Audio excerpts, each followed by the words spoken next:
Lincoln's Inn Fields, London RCAF headquarters, becomes permanently Canadian as a maple tree donated by the Mayor of Ottawa is planted by Mayor Mullen of Holborn in an historic ceremony.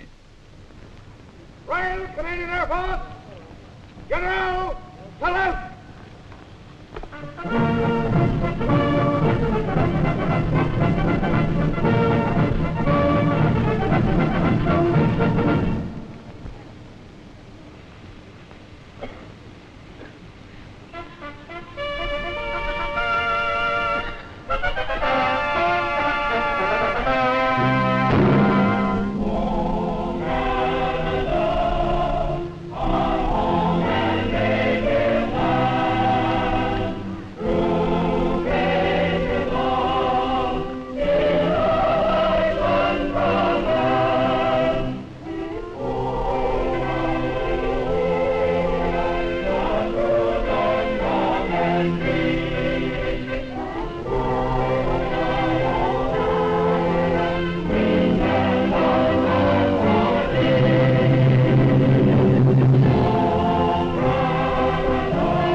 Holborn's mayor addresses the gathering. The presentation of this tree was a happy thought. How better can one express the endurance and the completion of friendship? Mayor Mullen praises the RCAF as one of the most deadly striking forces in aerial history. The tree represents something of the life which has been given so gladly and well by the sons and daughters of Canada in the common fight for freedom.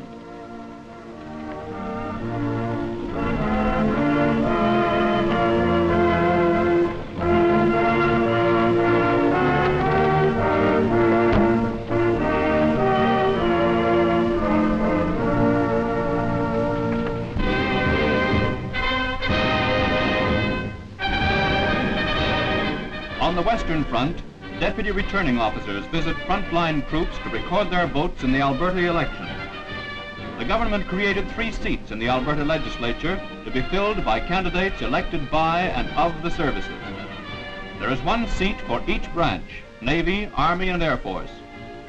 On a forward gun position, a sergeant casts his vote.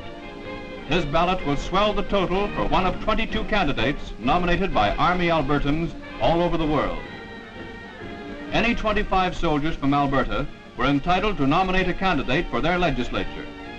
An efficient organization gives every soldier an opportunity to exercise his franchise. Full printed instructions are handed out to avoid spoiling the ballot.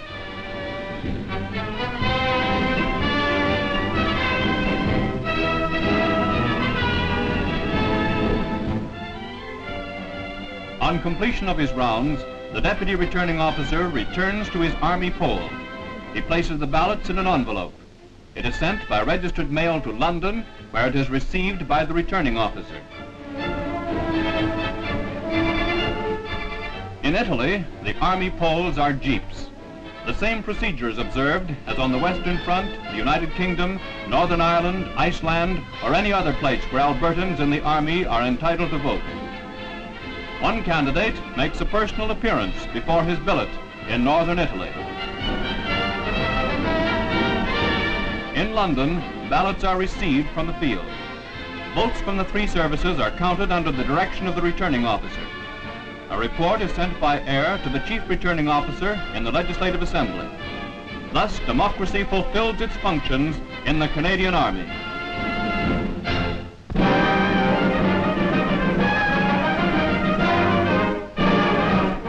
In the main town square of Ravenna, northern Italy, a red and green service station is open for business.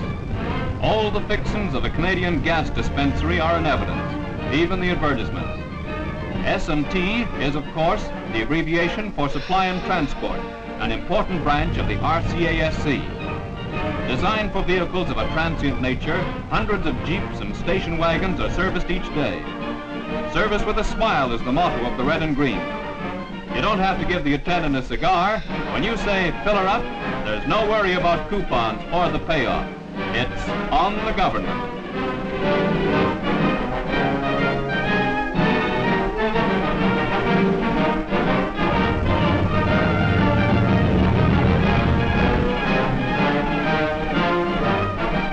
The sponsor of the idea, Colonel McQueen of the Army Service Corps, tries out his super service. Unlike Civvy Street, the big buggies get just the same service as the low-leaf liver. No more, no less. It's as much as your life is worth to ask for petrol. It's gas to you. You're at a Canadian service station now. The big boss is so pleased with his first attempt that he plans bigger and better gas emporiums and more of them. Soon the road to Berlin will be brightened at every milepost by a red and green gas station. Speeding with good old Canadian service, the highway to victory.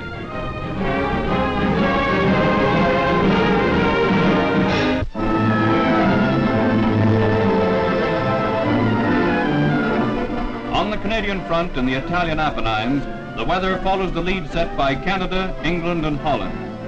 Record snowstorms play no favorites. All transport, both the enemy's and our own, is well snowed under. Canadians are happy to see snow wherever they are, but there's a limit to any good thing. Getting out and pushing is the limit.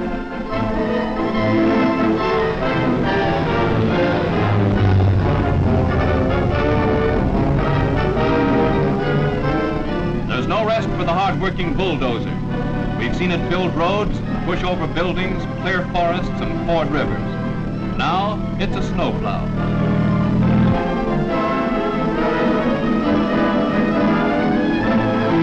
When you are back home again and wifey asks you to shovel the snow off the front sidewalk, just remember to count 3 before you tell her what to do with the snow.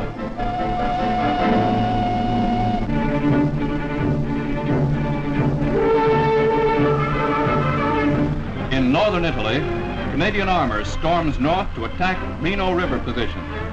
With all organized resistance eliminated east of the Senio, our extreme eastern flank moves forward.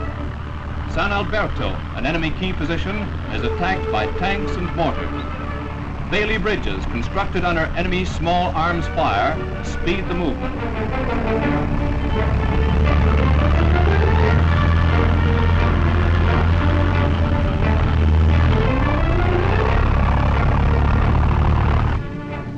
.2 mortars go into action to clear out enemy infantry. Every step of the way is bitterly contested. Jerry is blown from his positions by our superior firepower.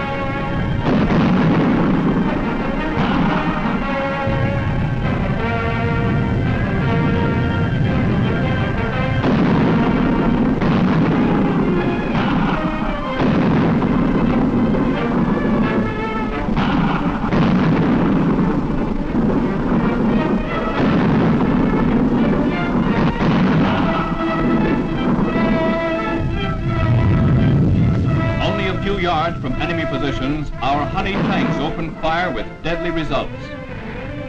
In one enemy counterattack, machine gunners wait until Jerry is within 15 feet of the Browning gun before opening fire.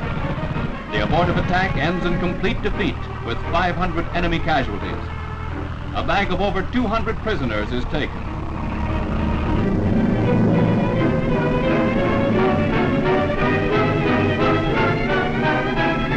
As the captured area of San Alberto is mopped up, Canadian spearheads move into the Valley di Camacchio. Grimly, they batter their way deeper into the Po Valley towards their next objective, Ferrara.